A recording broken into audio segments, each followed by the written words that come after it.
Bem-vindos ao Politec. Eu sou Rodrigo Couto e esse é o segundo vídeo do curso História da Liberdade.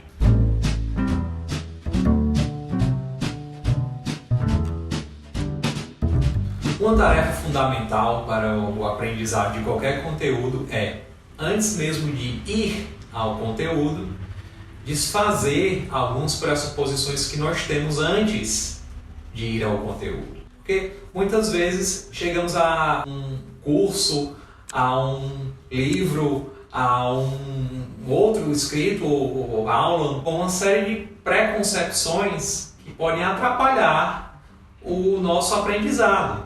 Então, os primeiros 3 vídeos com conteúdo do curso História da Liberdade serão dedicados a afastar alguns desses preconceitos, algumas dessas preconcepções. Esse vídeo, e como eu falei, os 2 próximos, serão dedicados a afastar essas preconcepções. E o afastamento dessas preconcepções vai se dar a partir de determinados autores importantes do pensamento político e do direito. Hoje começamos com Hobbes. Hobbes é uma figura muito interessante na história do pensamento e muitos o consideram o fundador, o criador da modernidade política, ou do pensamento político moderno e, por conseguinte, pela influência dele sobre os juristas, o criador de muito do que nós temos como direito hoje em dia. Então, seria difícil pensar nos utilitaristas ou dos positivistas jurídicos depois, sem fazer alguma referência a Hobbes. Mas vamos lá. Que mito é esse? Que preconcepção é essa que nós temos que extirpar, que afastar? Primeiro, por mito aqui ou narrativa, eu não estou falando em algo que é mentiroso, ou em algo que deixa de ser verdade, ou que não é não corresponde à realidade. Até certo ponto sim, não corresponde. Mas não entenda o mito aqui como uma crítica ao pensamento de Hobbes como um todo. É claro que é possível sim criticar qualquer pensador político. Mas entendo, aqui eu não estou descartando Hobbes do curso História da Liberdade, nem dizendo que as ideias dele são completamente inválidas, mas apenas afastando a partir de Hobbes algo que pode atrapalhar o aprendizado em módulos, em vídeos posteriores do curso. Vamos lá. Bem, qual é o mito que nós devemos afastar a partir do pensamento de Hobbes? Primeiro, uma revisão. Hobbes é reconhecido como o teórico do contrato social e que parte de um estado de natureza anterior a esse contrato social, que era um estado de guerra de todos contra todos. E a vida nesse estado de guerra de todos contra todos era curta, violenta e miserável. Era uma vida de pobreza e matanças, roubo, as piores manifestações antissociais do ser humano. Tenham isso em mente. Inclusive, o Politec tem outro vídeo sobre Hobbes. O card deve aparecer aqui a qualquer momento. Eu indico que vocês assistam o vídeo e confiram lá conteúdo sobre Hobbes. Mas voltando, bem, antes de falar nesse estado de guerra de todos contra todos, esse estado de natureza que é violento e pobre, Hobbes para estabelecer uma psicologia humana. Porque é essa psicologia que leva ao estado de guerra de todos contra todos. E qual é essa psicologia? Não se trata de uma psicologia como a que nós temos hoje em dia, baseada em ciência experimental ou em teorias que foram desenvolvidas após Freud. Nada disso. Nós estamos aqui no século XVI. Então, trata-se de uma psicologia filosófica, baseada em comportamentos humanos ou características humanas que Hobbes acreditava que eram passíveis de visualização, de observação no nosso dia a dia. Mais uma vez, trata-se de uma ferramenta retórica. Ele não vai identificar como parte da psicologia humana coisas que não são parte do nosso cotidiano. Então, Hobbes vai dizer, bem, o primeiro traço da psicologia humana é que todos os membros da espécie humana possuem mais ou menos as mesmas capacidades físicas e intelectuais. Depois disso, bem, todos os membros da espécie humana são guiados por aversões e apetites. O que é isso? Bem, aversões são provocadas pelos objetos que nos causam, por exemplo, dor ou desconforto. E apetites são provocados pelos objetos que nos atraem.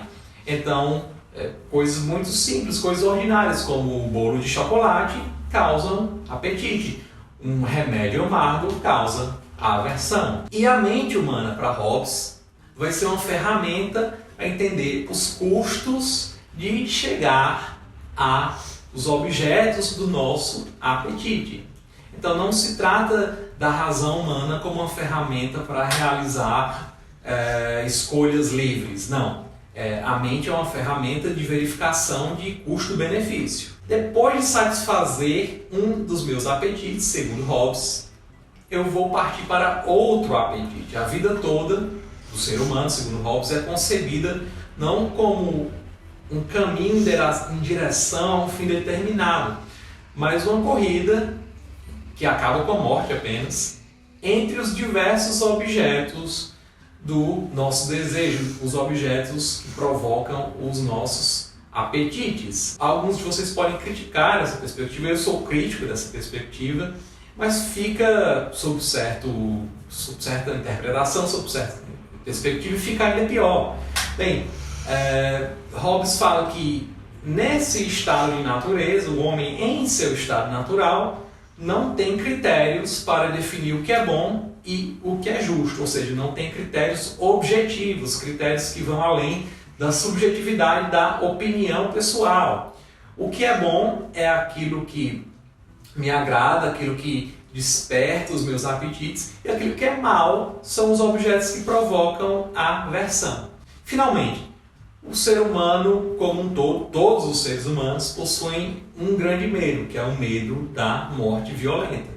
E aí ele usa isso tudo, todos esses traços que eu acabei de falar, para descrever a vida no estado de natureza. O ser humano está sempre correndo, segundo Hobbes, entre objetos do apetite, objetos do desejo. E um apetite satisfeito me leva, então, segundo Hobbes, a um outro apetite. A questão é, os apetites são infinitos, ok? Mas os objetos utilizados para satisfazer esses apetites não são infinitos.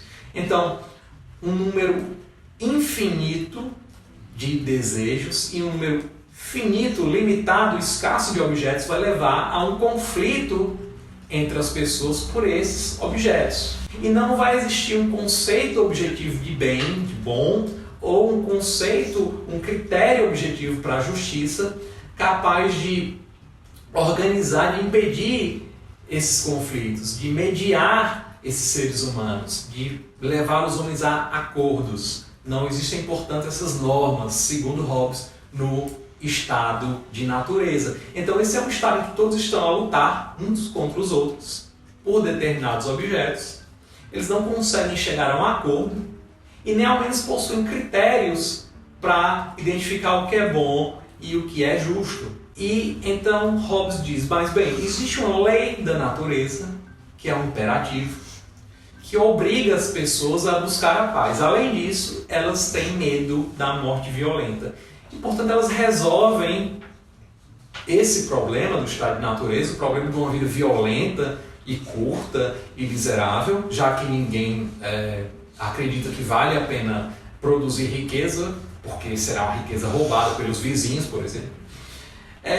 Todos esses problemas são resolvidos com o contrato social que cria o monstro Leviatã. O Leviatã é uma criatura bíblica que o Hobbes utiliza para designar a sociedade política, hoje é algo que a gente chamaria de Estado. E o Leviatã será a única força capaz de causar, de infligir a morte violenta. Ou seja, a única força capaz de controlar, de manejar o objeto do maior medo humano, que é a morte violenta. Então, o Estado, com esse poder de causar a morte violenta, vai pacificar os seres humanos. Depois disso, ele vai criar conceitos de bem, através das leis, e de justiça. Ou seja, segundo Hobbes, não existe bem, leis ou justiça até o surgimento do Estado, a não ser por aquela lei, que era uma lei natural, seja outra coisa, de buscar a paz.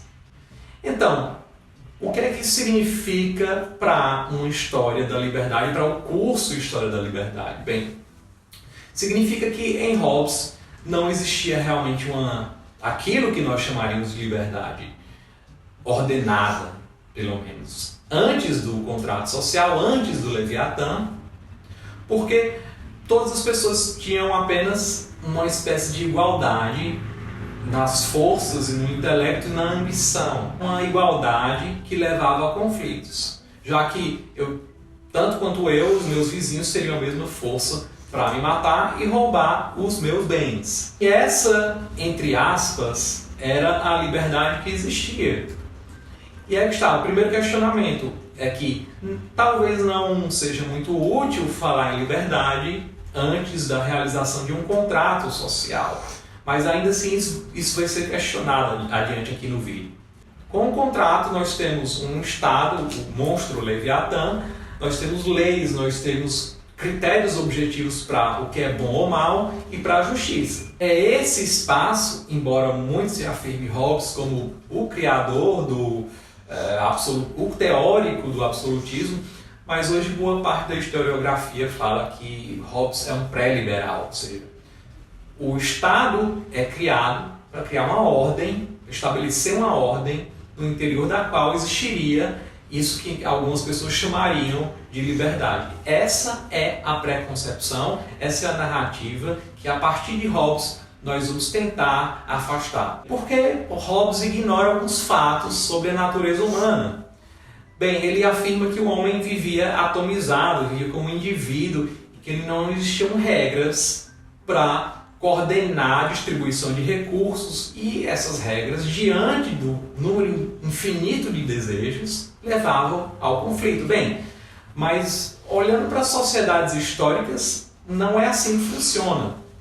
Se você for para sociedades que ainda não têm o monstro Leviatã, que é uma criação europeia, você vai, por exemplo, para os esquimós ou para os Yanomami, antes da chegada dos europeus, e vai ver, e na própria Europa, antes da criação do Estado, você vai ver sociedades inteiras que possuem normas de comportamento e que seguem essas normas. São muitas vezes convenções, hábitos tradicionais. Elas não precisaram de um pacto para instituir essas normas e elas já viviam segundo essas normas sem passar realmente pelo estado de Hobbes, da guerra de todos contra todos. Não estou aqui dizendo que não existia violência nas sociedades antigas. Existia sim muita violência, mas não significa que inexistiam normas, ou um conceito de justo, ou um conceito objetivo, um critério objetivo para você identificar o que era bom ou o que era mal, como existe na descrição de Hobbes do estado de natureza. Então aqui eu vou afirmar o quê? Que o ser humano é um animal normativo.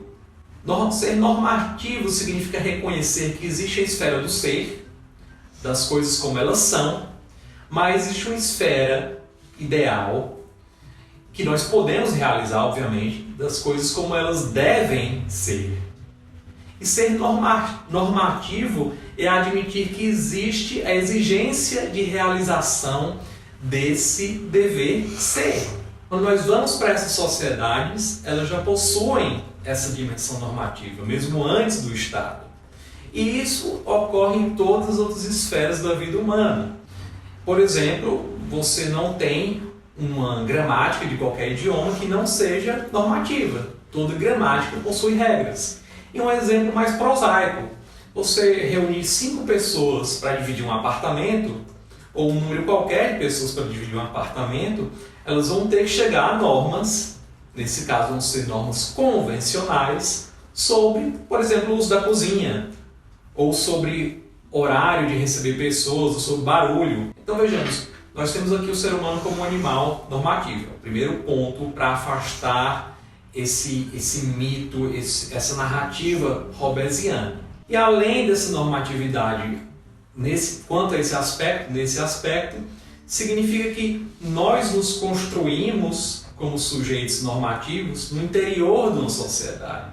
Bem, o que é que isso significa, trocando miúdos? Significa que essas normas não foram criadas por um indivíduo, por um sujeito separado, sozinho, que decidiu criar essas leis. Essas normas foram criadas a partir do convívio histórico, através de séculos, e quando nós nascemos, nós introjetamos, nós recebemos essas normas como uma herança cultural. Então, não faria sentido, por exemplo, falar em normas com um sujeito numa ilha deserta. Mas faz todo sentido falar em normas, em normatividade, com pessoas em um grupo vivendo nessa ilha deserta, em uma pequena sociedade. Essa absorção, esse aprendizado das normas, como eu falei, depende do convívio, de uma intersubjetividade. Mais uma vez, não é possível conceber que esses homens descritos por Hobbes, claro, eram seres humanos que estão num exemplo, num modelo hipotético, numa narrativa hipotética, não é possível conceber que eles, mesmo nessa narrativa hipotética, fossem capazes de conceber normatividade ou de buscar normatividade. Porque eles não tinham ideia do que era viver em sociedade. Não tinha um mundo comum de ideias, de tradições, de convenções. Pois bem, vamos agora para o outro elemento que nós verificamos em sociedades que não têm o monstro Leviatã e que serve para afastar essas preconcepções hobbesianas. Que outro elemento é esse? Bem, é o elemento da cooperação. O ser humano é essencialmente um animal cooperativo, muito mais do que uma formiga, muito mais do que uma abelha. E esse estado descrito por Hobbes de natureza, na realidade, nunca ocorreria a não ser como um episódio excepcional de desordem numa sociedade. Mas o normal no ser humano é a cooperação, porque sem a cooperação a espécie nem ao menos teria sobrevivido. E quando nós vamos aos nossos parentes mais próximos, os símios, os macacos, chimpanzés, etc., nós verificamos que já existem tendências cooperativas, já existem tarefas que são divididas ou que exigem a participação de todos os membros do grupo. E é assim com o ser humano. Em primeiro lugar, porque nós já somos descendentes de espécies que eram assim. E em segundo lugar, porque existem certas realidades da espécie humana que exigem cooperação. Não é possível conceber que uma redução, por exemplo, da mortalidade infantil em sociedades primitivas, há centenas de milhares de anos, sem a cooperação de todo o grupo. Então, no mínimo, existiria uma família, e nós sabemos, indo para os clássicos, os bons livros sobre história política, que essas famílias vão se tornar clãs, depois tribos, depois estados. Então essa é uma construção que não ocorreu em um ponto específico na história. Os homens não se reuniram para assinar um contrato, criar o Leviatã. Isso não ocorreu. Nós sabemos que isso não ocorreu, obviamente. Mas é bom afastar essa ideia de que essa construção foi deliberada e ocorreu em um determinado momento histórico de fundação. Essa ideia de fundação deve ser afastada. O que ocorre é um processo lento de convívio e de cooperação. E esse convívio e essa cooperação vai eventualmente engendrar, criar instituições, regras que vão facilitar a cooperação. Então imaginem que um grupo de caçadores, antes da descoberta da agricultura, milhares de anos atrás, matou um animal grande, um mamute, e não possui regras para a divisão da carcaça desse mamute. Isso vai criar um custo. O que é esse custo? É o custo de debater a cada mamute que eles abaterem, cada mamute que eles conseguirem matar, como dividir essa carcaça. Em um povo em nível de subsistência, como esses povos caçadores antigos, eles não podem se dar ao luxo de parar e discutir isso. Eles têm que ter regras costumeiras para que a cada mamute morto, eles já saibam como dividir a carcaça. Então, mais uma vez, essa é outra esfera que Hobbes, na descrição dele do estado de natureza, ignora. E que é essencial, muito importante, porque quando nós vamos para o tema do curso História da Liberdade, nós vemos o seguinte. Primeiro, voltando para o elemento normativo. Falar em liberdade exige considerações normativas. Exige ter critérios para julgar o que é ou não liberdade, por exemplo. E essa liberdade, então, não poderia existir no estado de natureza de Hobbes, já que os homens, naquele estado de natureza, não possuíam critérios para julgar certo e errado, nem critérios de justiça. Então, liberdade só faz sentido como algo que é construído dentro de uma sociedade, como uma ideia que já nasce dentro de uma sociedade. Agora vamos para o segundo ponto, que foi esse último, da cooperação. Mais uma vez, o raciocínio é o mesmo. Liberdade só faz sentido dentro de uma sociedade. Ela não existe em um estado abstrato anterior para então ser implantada ou realizada na sociedade. Ela é algo que vai sendo descoberto ao longo dessas trocas, ao longo da cooperação histórica entre os membros de uma sociedade. E então, a partir dessa experiência, eles vão poder falar o que é ser livre ou não. Então, com isso nós afastamos um conceito abstrato de liberdade. No entanto, esse não é todo o preconceito, a preconcepção que nós devemos afastar. E especialmente no que diz respeito a acreditar que existe uma liberdade antes da formação de uma sociedade ou de uma sociedade politicamente organizada. E por isso o próximo vídeo dessa primeira série de 3 vai lidar com a ideia de Locke de um estado de natureza anterior no qual os homens eram livres e lidar com esse estado lockeano também a partir da ideia de afastar uma preconcepção. Eu espero que vocês tenham gostado e que possam repensar o papel da liberdade nessas descrições, esses mitos fundadores das sociedades políticas, inclusive repensar o próprio conceito de liberdade a partir da ideia de que o ser humano não criou isso do nada, ou a partir da ideia de que o ser humano não encontrou a liberdade como um conceito abstrato que já existia antes das sociedades mais bem organizadas. A liberdade, mais uma vez, é algo que surge da experiência em sociedade. E um homem numa ilha deserta não é livre ou não livre. Não, é algo que não faz sentido. Então lembre-se de se inscrever no canal, ative o sininho aqui embaixo para receber os próximos vídeos, deixe seu comentário e até o próximo. Tchau, tchau!